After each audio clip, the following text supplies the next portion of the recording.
be used to enter and exit a trade, and finally, how to trade moving average crossovers. To determine the direction of a trend using a moving average, you must take into account the set time period. We touched on this briefly in the last video where we showed you the most commonly used time periods when analysing short-term, mid-term and long-term trends. But why is it important to be aware of the time period of the moving average? In this chart, when we place a 20-period simple moving average by clicking the indicator icon and setting the time period to 20,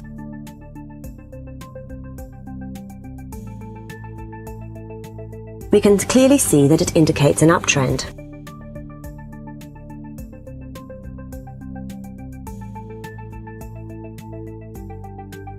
Yet when we place a 60-period simple moving average in the same way, we see that it shows the price in a range with no clear upward or downward trend. The difference in the direction of the trend portrayed by the moving average is due to the time period. Shorter period moving averages are faster at generating signals, and changes in the price of the instrument will be reflected more quickly. The longer period moving average will react to price changes much more slowly, but will generally provide more reliable trading signals. As a trader, moving averages will help you decide which way to trade by looking at whether the price is above or below the moving average line. In this chart, the price is above the moving average line and acts as support. You could buy and enter a long position when the price pulls back to the moving average line. You could then place your stop loss underneath the moving average. Here we can see the opposite. The price is below the moving average and acts as resistance. You could then enter a sell order when the price retraces to the moving average line and place your stop loss above the moving average. The interesting thing about moving averages is that they can be used alone or in combination with other moving averages.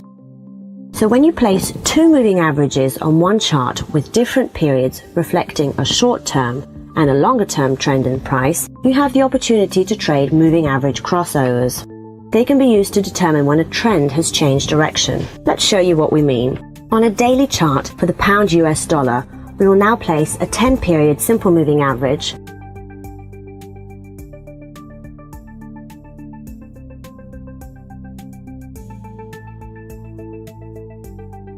and a 20-period simple moving average.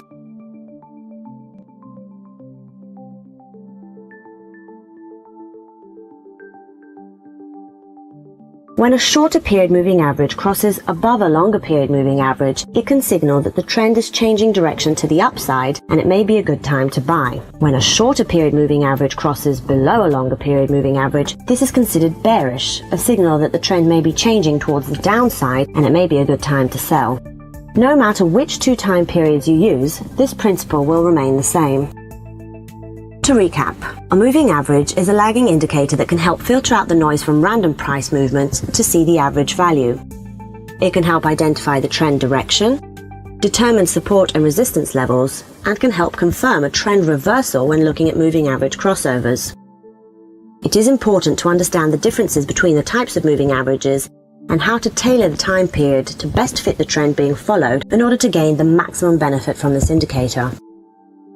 Thank you for watching this tutorial on moving averages.